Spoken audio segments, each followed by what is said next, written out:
Welcome to another episode of Mormon Discussion. I'm your host, Bill Reel.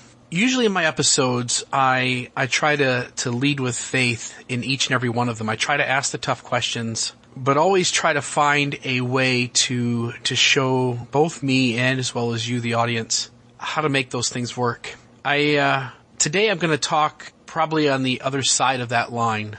I've had a bad day. In fact, I've had a really bad couple of weeks. And so I want to give you the option right now, if you're listening and it's really important to you that you always hear a positive message, you might just want to go ahead and click the stop button and go on to some other podcast or some other episode for the day. Because today I'm going to just be frank and honest and talk to you about some of the things I'm thinking about and struggling with. And I just want to give you the chance to kind of step away if this isn't going to be an episode for you. For those of you who are sticking around, thank you. It is tough to do things in a public arena like this, to every week get on the microphone and talk to people and share things that you're thinking about and questions that you have and interview people who can perhaps offer some way of answering those things. The trouble with leading with faith is that you really can never share your bad days. They almost have to stay hidden, because if I'm talking out loud about my struggles, then I run the risk of turning some of you off of the program. And yet if I'm going to be authentic, it's important for you to know that I have bad days. And like I said, it's been a bad couple of weeks. So let me share with you some of the things I'm thinking about, and bear with me. I'm not trying to be a negative Nelly. I want to share this both here in this beginning as well as towards the end. But I've always been kind of split. Now you may perceive listening to the podcast that I am always feeling faithful, always feeling hopeful, always being positive in terms of the church. But what you probably don't realize is, and I think many of you are this way too, it's much more along a spectrum where there's parts of you on both sides of that line. What I mean by that is that 50% of me, I'm just throwing out a number, I don't know what the number is, but let's just say 50% of me is absolutely faithful, loves the church, wants to lead with faith, wants to have hope, wants to believe in the gospel, wants to believe in the church's narrative of how we got the church. But there's also 50% of me that struggles, that has doubts, that has a really hard time some days trying to put the pieces together. And to be honest, right, you go into your ward and nobody wants to hear that. You can't have these kinds of conversations. The kinds of conversations I have on this podcast, you can't have most of those in your ward.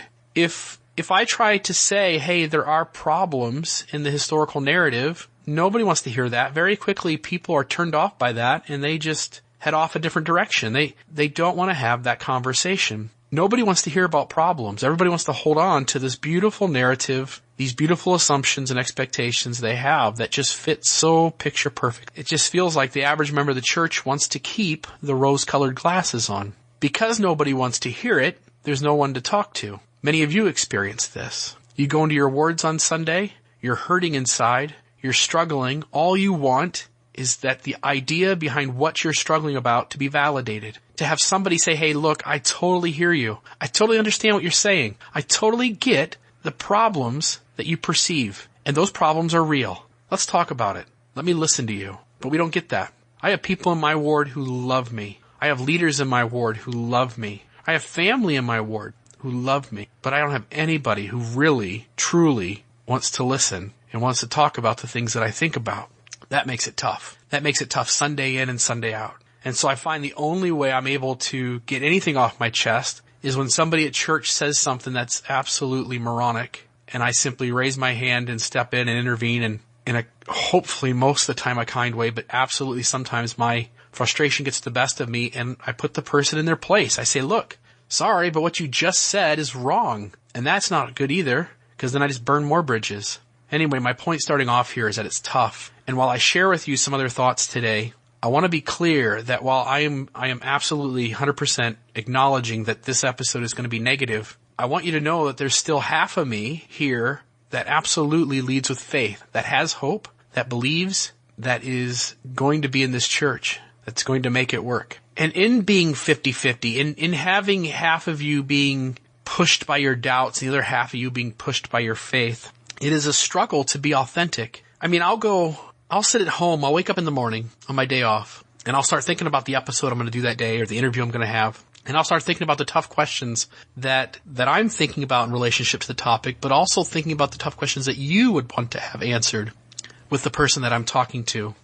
And so as I'm thinking about all those things, for instance, I'll just give an example. I interviewed Brian Haglid a couple weeks ago, and that interview will show up in a few months.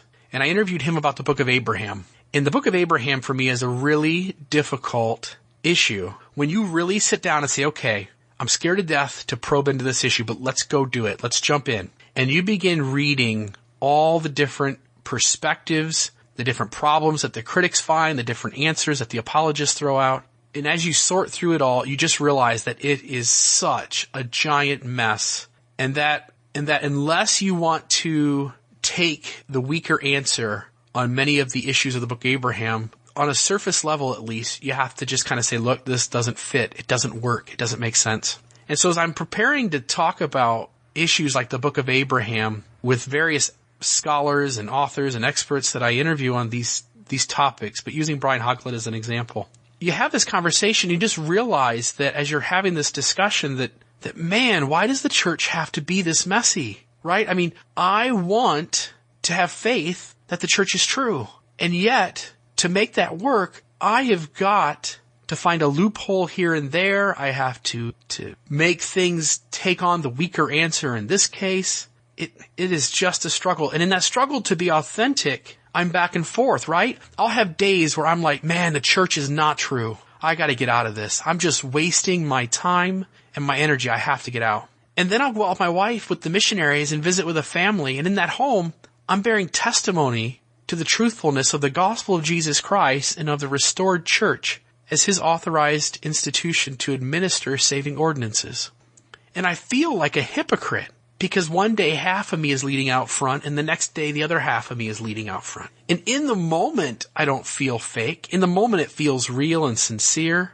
But then I get back to my home and I sit down and I think, and I'll have a day where I struggle again. And then I think, how did I go into that person's home and bear testimony of something that I just absolutely at this very moment am unsure of, that I don't know? And I get frustrated with the narrative of the church because I was taught a specific narrative. I was told a certain story. And now that story has completely changed to the point where when I step back and look at it, it's not the same story. So many pieces and parts have changed. It's like I remember a comedian did a stand-up show for Ronald Reagan, and he picked up this axe, and he says, this is George Washington's original axe, with the exception that the handle has been replaced and the blade. You know, you could take George Washington's axe, and 1 week you can replace the handle, and then 6 months later you can replace the blade, and you can still say that that's George Washington's axe,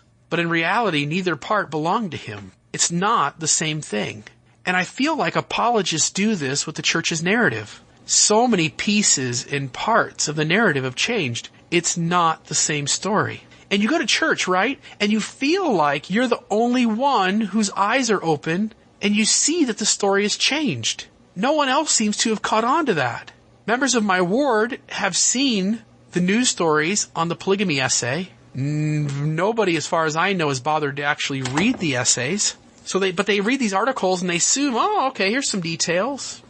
But they never really take those details and internalize them and say, okay, how does this change my assumptions? How does this change my expectations? How does this change the narrative? I feel like I'm the only one with my eyes open. Let me throw a plug in here. If you're not friends with me on Facebook and it crosses your mind that you'd like to be, please do. Please find me. Just type in Bill Reel and you'll see a picture of me and my family, the one I use on the podcast. Please just like me on Facebook or friend me and I'll friend you back. If you want, you can also like the podcast Facebook page, which is Mormon Discussion Leading with Faith. And you shouldn't have a problem finding it. If you do, just email me at realmormon@gmail.com and be happy to just shoot you the links for my personal page and for the podcast page. If you do like the podcast page, you'll get updates of new episodes when they come out there, as well as if you are a friend on my page, you'll get those as well. But the reason I say that is that recently on my Facebook page, I shared a video. It's a video off of YouTube. And the video shows various people from various faiths, some of them Christian, some of them break-offs of the LDS Church, some of them non-Christian, some of them cults of groups of people who ended up committing mass suicides. And you have this hodgepodge of religious people who share that because of their emotional experiences, because of their burning in the bosom, they know beyond a shadow of a doubt that their religious beliefs are true. Again, some of these are Christian, some of these are Muslim, some of these are members of Heaven's Gate and other cults. If you remember Heaven's Gate, they're a group of people who ended up committing a mass suicide because they believed that their leader, a prophet, was an alien who came back to Earth and they were to be picked up by the mothership. And so they all killed themselves in preparation for that. And yet here they all are, whether Christian, non-Christian, cult member, they have these firm testimonies because of the spiritual experiences that they've had. It just doesn't fit to trust those spiritual experiences completely. And yet again, most members of the church, that's where they're at. I also saw an article this week on online that was by some former members of the church. And I know you've probably all heard of the CES letter. It's similar to that, but very different. It lays out the questions, it lays out some problems, but I really felt like it did so in love. And I want to share some of this, not because I want to make an effort to badmouth the church, not because I want to be negative, but rather because I want to be authentic. And I want not only the listener, but I just want people generally to listen to what I have to say. I want people to hear me as a human being who's having a hard time. I want to be respected for the fact that I put in my due diligence and I've read a ton. I want to be respected for the fact that even though I'm struggling with the church, that my viewpoints are valid, that the questions I raise are valid. Let me share some of this. I'll just read some of these. The church has now acknowledged that Joseph really didn't have the plates present or use the special Urim and Thummim as we were taught for translation of the Book of Mormon that we have today. Why did all the approved works and pictures in the lesson manuals and all the meeting house libraries, temple visitor centers, historical site visitor centers, etc. depict this all-important foundational teaching falsely? When I first heard about this peepstone in the hat method on PBS, I tossed it aside quickly because it didn't come from a church-approved source, and it certainly wasn't faith-promoting. Why have our priesthood leaders, including prophets, seers, and revelators in a variety of ways, taught us that these kinds of faith-destroying claims were lies perpetuated by those who are trying to attack the church, only now to acknowledge them as the truth? Why did they excommunicate people in the past who brought these truths up?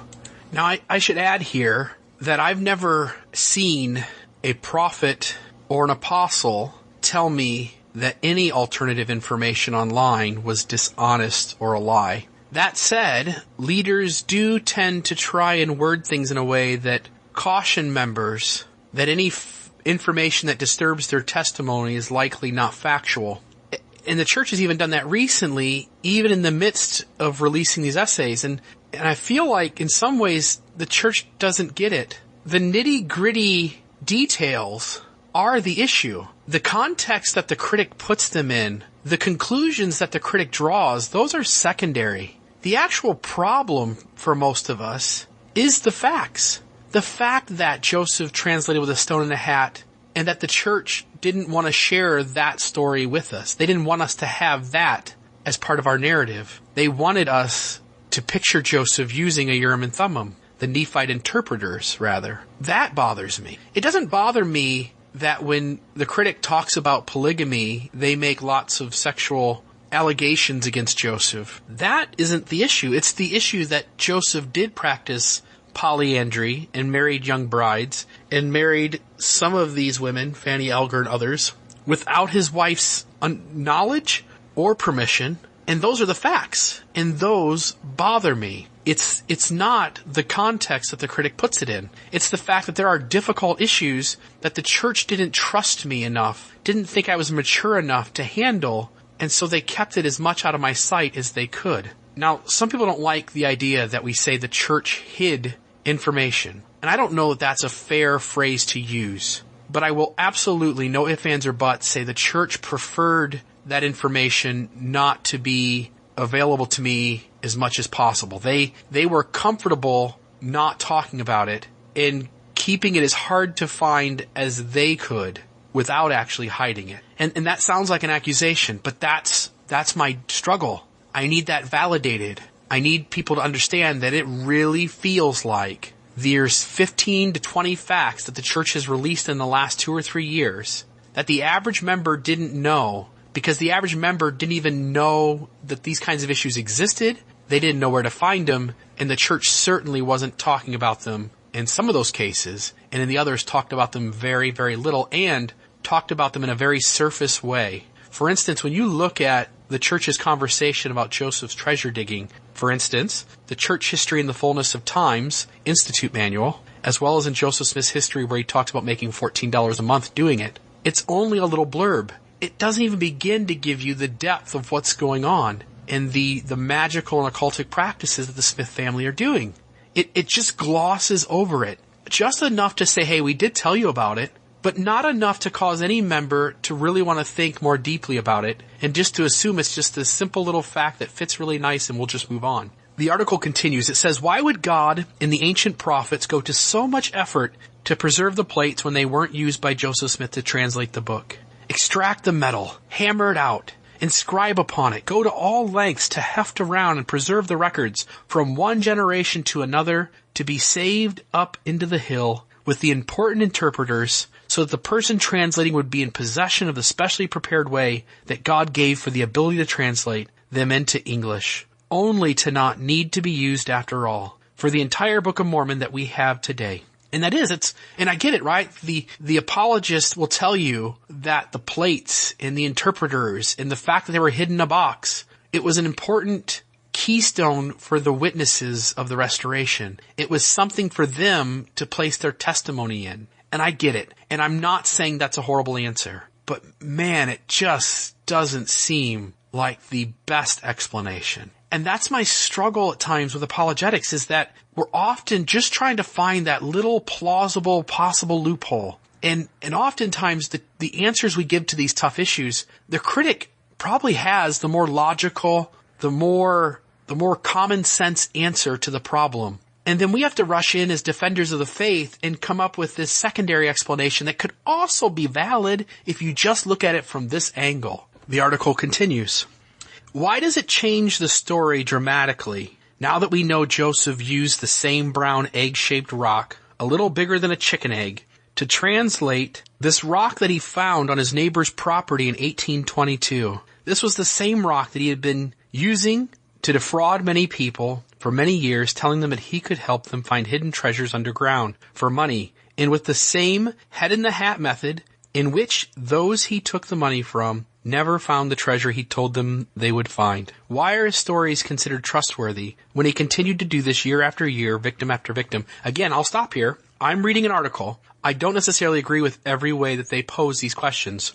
I am not comfortable saying several parts of what was just said here. I'm not comfortable saying that Joseph sought after people to do treasure digging. From my understanding, Josiah Stoll sought him out. I'm also not comfortable saying Joseph defrauded person after person.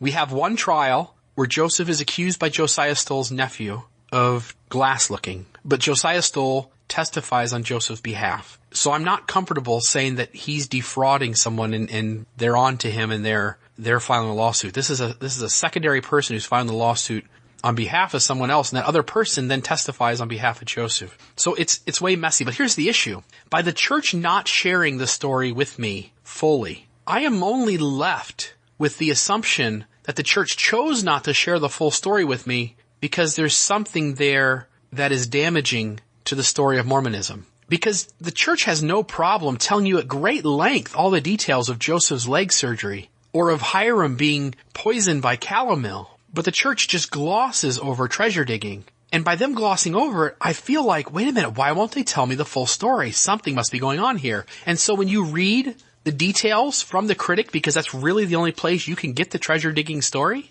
by reading the details of treasure digging and making the assumption that the church is trying to hide information from you, the next jump you make is to side with the critic and to say, oh, this is why the church doesn't want me knowing these things.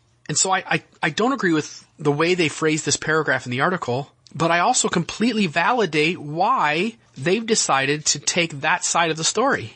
Because the church never trusted them or me or you enough to give us the full details of Joseph's treasure digging, his glass looking, his being a town lost item finder. We just don't learn any of those from the church, other than the vague, very surface, very simple 1 sentence or 2 sentence description of this time in Joseph's life. It says, this article continues, says, why is it acceptable that Joseph Smith was lying about his other wives for a decade, including lying to the public, the church, and his dear wife Emma? Would you just chalk it up to the weakness of men if we found out that over the past 10 years it was proven that Thomas S. Monson had been practicing polygamy in secret, and when confronted about it, he had lied to the entire church, the public, and his wife on multiple occasions? How would you think and feel if it was proven that God's prophet was behind the illegal attempts to silence any who would expose his fraud? If that were your reality right now, and you knew that he had a background of taking money from people deceitfully, could you call him a prophet anyway? Really taking the time to stop and think about it, what do you think your level of trust or belief would be? If that came to light about him, would you just say, God must be using him in some bizarre and strange way? What would he have to do that you would get to the point of saying, what if he really isn't what we have up to this point thought he was? And I think that's a fair question. I think we're not allowed to ask critical questions. We're going to find out. See, I take a risk in saying all of this because as long as I'm leading with faith, all is good and dandy. But let's be honest, right? You have bad days and good days. Am I allowed to share the questions I have and the thoughts I'm thinking on my bad days? The article continues. It says, upon close examination regarding the first vision, there are not just a few minor points of change in his story, but rather some incredibly important ones, along with flat-out contradiction. In Joseph Smith's first handwritten testimony in 1820, the first vision written account from 1832, about 2 years after he had started the church, he states that he already knew all the other churches were false before he prayed. Quote, by searching the scriptures, I found that mankind did not come unto the Lord, but that they had apostatized from the true and living faith, and there was no society or denomination that built upon the gospel of Jesus Christ. Yet, in the official story written years later by a scribe, Joseph is quoted as saying, I asked the personages who stood above me in the light, which of all the sects was right, for at this time it had never entered my heart that all were wrong and which I should join. Now, I've heard Stephen Harper explain this, that Joseph's heart and mind were at 2 different places. And I can somewhat agree with that. So again, I'm not totally agreeing with the way this article is written. But I do think it's fair to say that there are some what appear to be contradictions in the first vision accounts. On one hand, Joseph wants to know which religious sect is true because it had never entered into his heart that all were wrong. On the other hand, another account, he says that he had come to the conclusion that all were wrong and had apostatized, and there was no true faith on the earth. Again, we almost have to take this secondary explanation as being the accurate one, this weaker argument, rather than what appears to be the strongest conclusion, which is that Joseph is very much contradicting himself.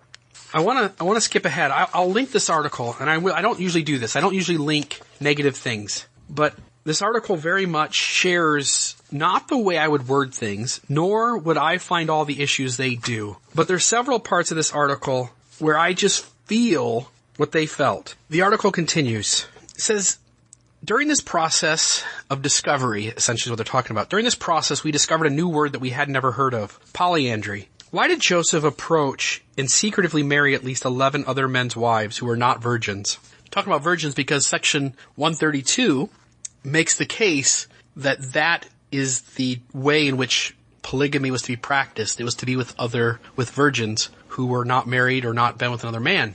And the Book of Mormon uses the justification that if God were to command it at a time, it would be to raise up seed unto himself. So we ask ourselves, this person says, why did Joseph approach and secretively marry at least 11 other men's wives who were not virgins while their husbands were alive? Do you think that God would really threaten to kill Joseph by an angel with a flaming sword if he did not propose to them to be his wife? What are the doctrinal, scriptural, moral, and ethical problems with polyandry? Does polyandry fit anything that Joseph claimed to have received revelation for? In addition to the acknowledgments that most of the leaders of the church were doing it secretively, and going against the canonized scriptures, what were the laws of polygamy that were set forth in section 132? Were all of Joseph's polyandrous wives virgins, and did Emma give her consent?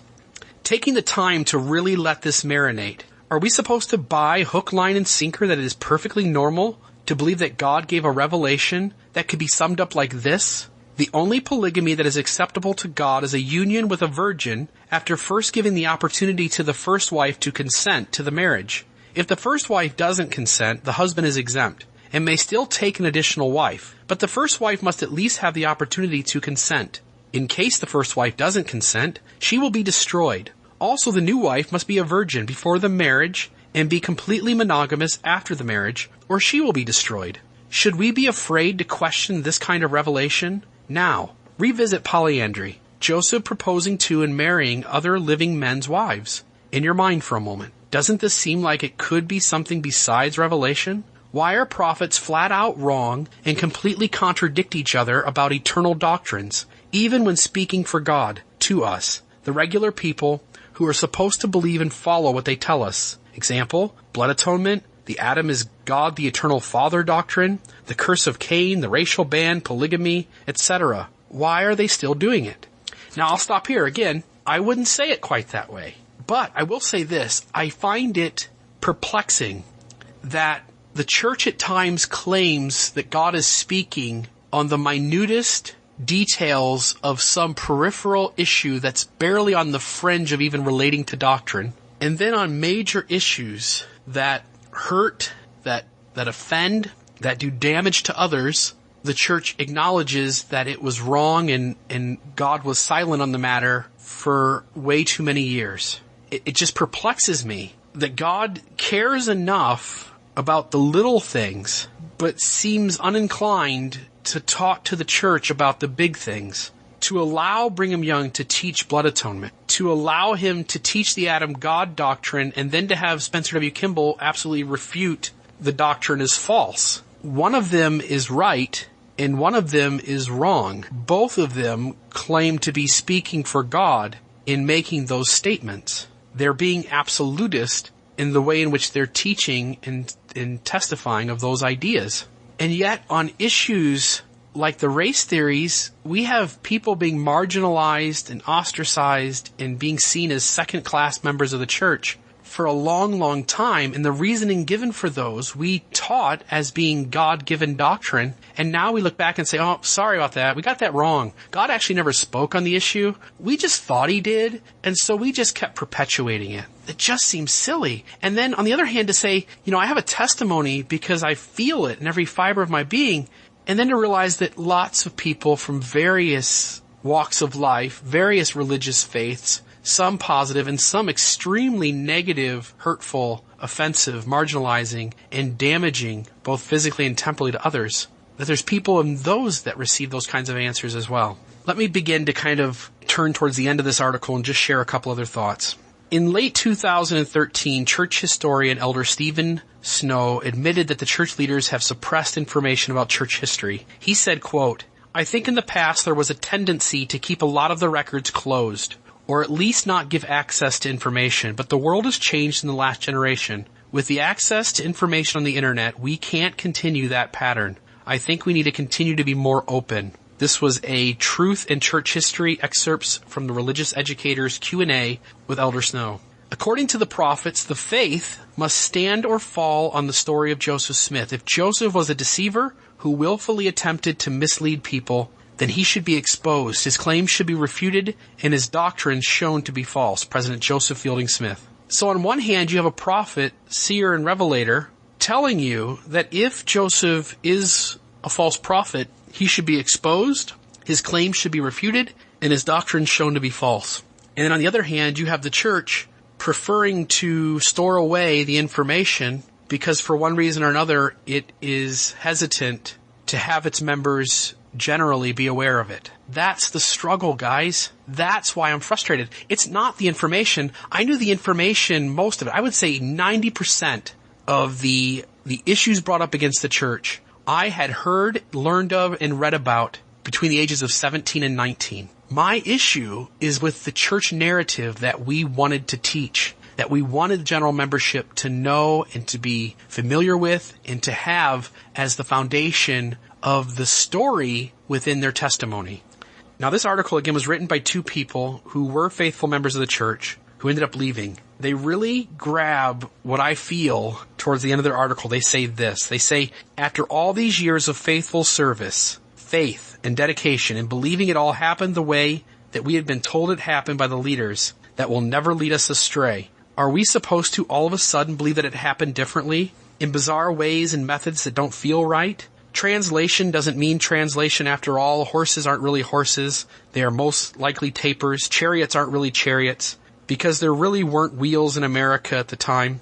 Heavenly Father and Jesus really are separate, but they really are the same physical being. Marriage isn't really considered real marriage. Steel is not real steel. Gold plates really weren't used. A belief in second sight and magic is perfectly okay. Prophets really can lead people astray. You just have to know when they are speaking as a man or a prophet from the same pulpit in the same setting, or when they are receiving a revelation from themselves or from Satan. Priesthood authority really wasn't needed to see God or start his church. It's okay if stories from Joseph's own life are all over the place in the most correct translated scripture. We're not going to judge him for being caught in a lie after lie. The book of Abraham is not that big of a deal because it's only about 1% of scripture anyway. And then this couple says this. They said, we have been all in for so long and so entrenched that we never imagined in our wildest dreams that our testimonies could change. But with this newfound knowledge of things that are verified as the actual truth, our integrity is screaming at us. We can't do this in all honesty. We can't pretend that these things don't shatter our ability to believe it.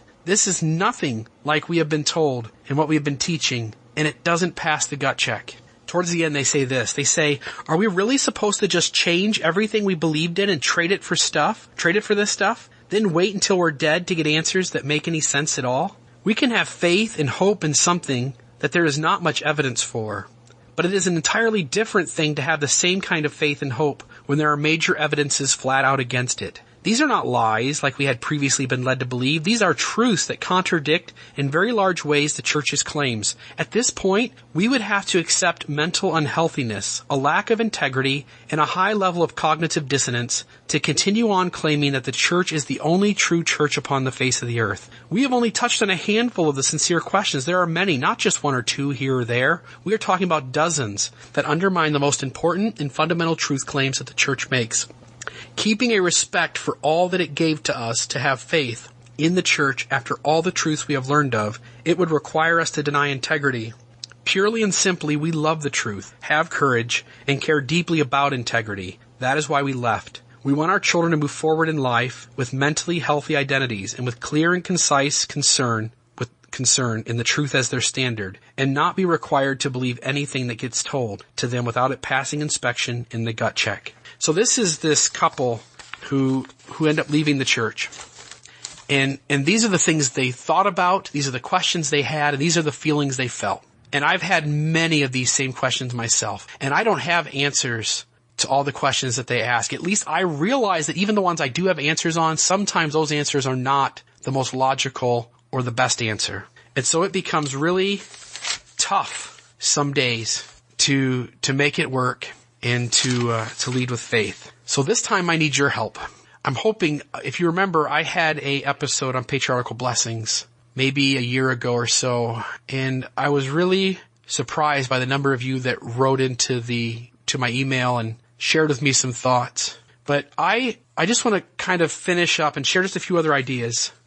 One is that we don't have a lot of people to talk to. We don't have a lot of people that we can share our thoughts with, that we can share our doubts with openly, and not just have someone kind of marginalize us as we do it.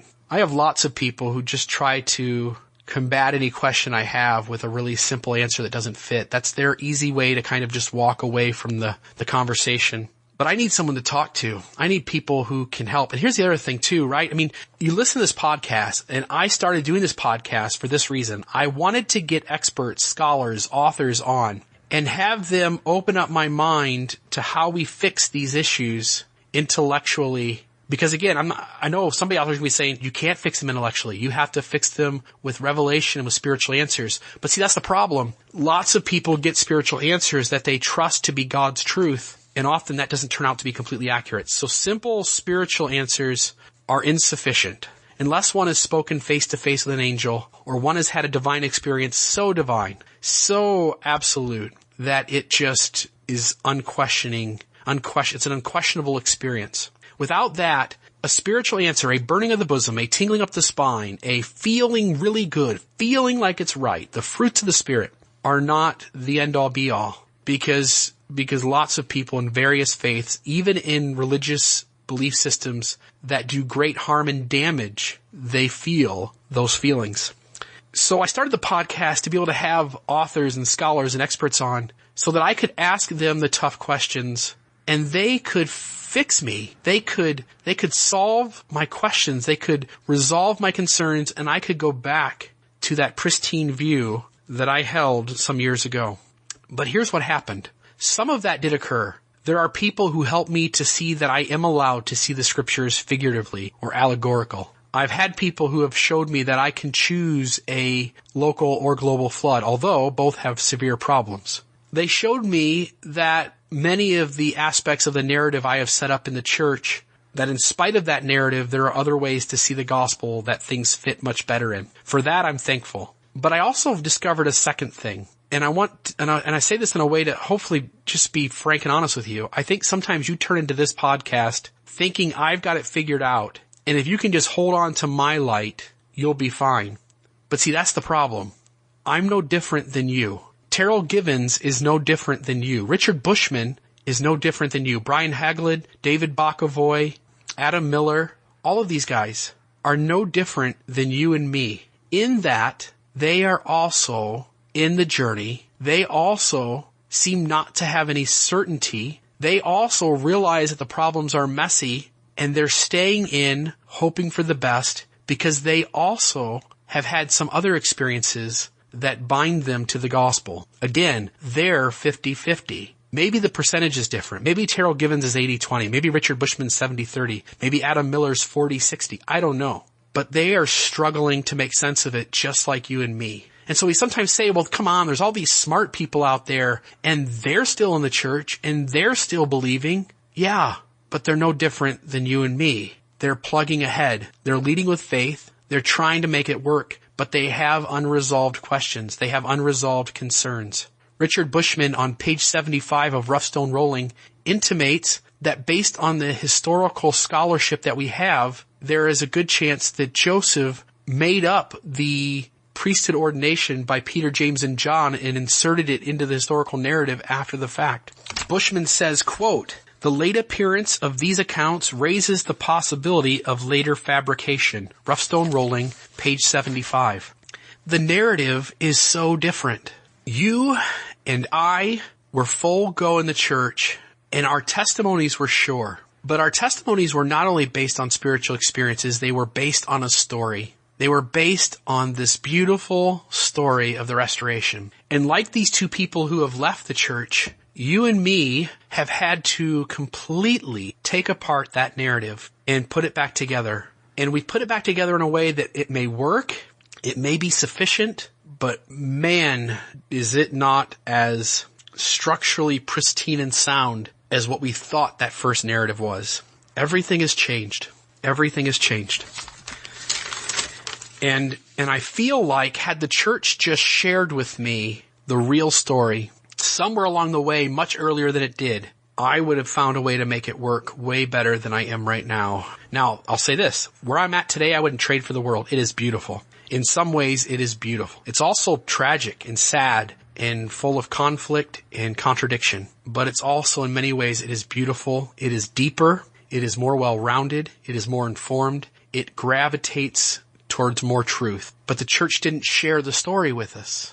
And that's frustrating to the church. I need you to own the narrative. I need you to acknowledge that you told a story that wasn't accurate, that you chose and accept responsibility for it, that you chose to share a narrative that doesn't hold up to historical scholarship. And that in some ways, at the very minimum, in some ways, you intentionally wanted that narrative to be seen by the general membership as this pristine, pretty, perfect fitting little thing. So I need you to own that. 2, I need you to own the current narrative. I need you to say, look, we've got some issues. We've got some problems. We can totally understand why some people lose faith. We should not demonize them. We can totally understand why some people struggle with prophets, seers, and revelators, because we painted a picture of what prophet, seer, and revelator meant. And in reality, it's a lot messier than we told you. I still have a testimony of prophets, seers, and revelators, but how I define prophet, seer, and revelator is much, much different today than it was when I was 18 years old and fresh in the church. And it's not because I learned from what was said at General Conference, but rather from learning the deeper history that the church didn't share with me about the foibles and weaknesses of those leaders. To the church, please, own it. Stop making the person who's discovering this information and struggling appear to be the person who is misled. Validate the fact that that individual is more aware, more informed, and likely has a greater portion of temporal truth than members who have not read or looked into those things at all. To the listeners, I don't have it figured out. I'm still trying. I'm leading with faith. Next week's episode will be released, and it will be right back to plugging away and being positive and trying to make things fit and work. Bear with me. I've had a really bad 2 weeks. I've had almost $1,400 of my money taken. I have had to come to grips with the fact that on some of the questions I have, leaders in the church simply want to avoid trying to answer the question. I've had to come to grips with the fact that in my ward, people simply don't care about the facts. They'd much rather hold on to their assumptions and their perception. And some of them fully acknowledge that they stay away from reading the deeper history because they know it's going to raise problems for them. That to me is sad. And so again, I've got no one to talk to except for you and a few friends that I talk to online or by email. But please feel free. Email me. Share with me your thoughts. The email is realmormon, REELMORMON @gmail.com. Also, if you go on the website, mormondiscussionpodcast.org, couple things. I've got a new bookstore up. The bookstore, I've tried to make a great effort to put books that would be helpful to your faith transition in that bookstore so that you have access to things that can be helpful to you. I've also put books that have to do with historical issues, books that have to do with social issues in the church, books that have to do with science within Mormonism, and a section on atonement and grace, and then a miscellaneous section. Please check those out. A small amount of each purchase goes back to the podcast. Also, I tried to make sure that each of these are linked to the least expensive place on Amazon, and Amazon in and of itself tends to be the least expensive place to get these things. And again, you're supporting the podcast.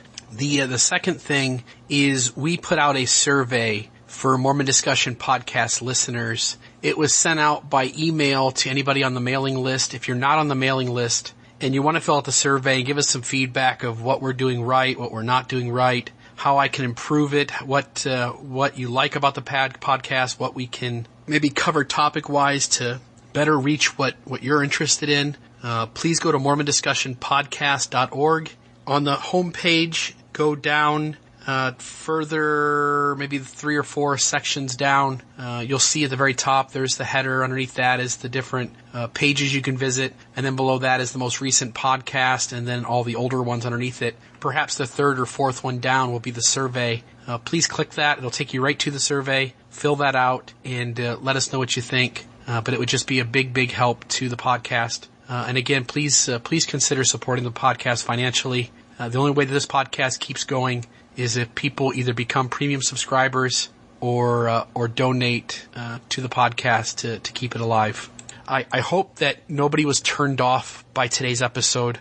I hope that we're all big enough and grown up enough and mature enough to look these tough issues in the eyes and say, man, is this messy. Man, is this messy. This is way messier than I wanted it to be. But it is what it is. And I'm not going anywhere. I'm here. I participate in a lot of discussion boards, and one of them I participate in is the Reddit, Latter-day Saint Reddit forum. And a person there who goes by the name of Mormon Batman has told me on multiple occasions that within 4 years I'll be out of the church. And I just don't see it happening. I'm here. I'm here for the long run. And while I'm here for this long run, I'm going to be an advocate for truth. And that truth may be for us to be kinder to the LGBT community. That truth may be for us to sit down with a listening ear to those sisters in the church who struggle with the patriarchal organization. That truth may be to validate that the critic has the better answer on some of these issues. That truth may be to stand up and say sometimes that we goofed up and we got it wrong, and to use to specifically tell you what those wrongs are. And they're my opinion, and maybe sooner or later this will get me in trouble. But like these two people who wrote this article and left, I'm staying, but I've got no choice but to be authentic, to be me, and to value my truth as authentic, as valid. God bless you. May the Lord warm your shoulders in the sacred name of Jesus Christ. And before I close, may I tell you, I do have a testimony of this gospel in spite of the mess that it is.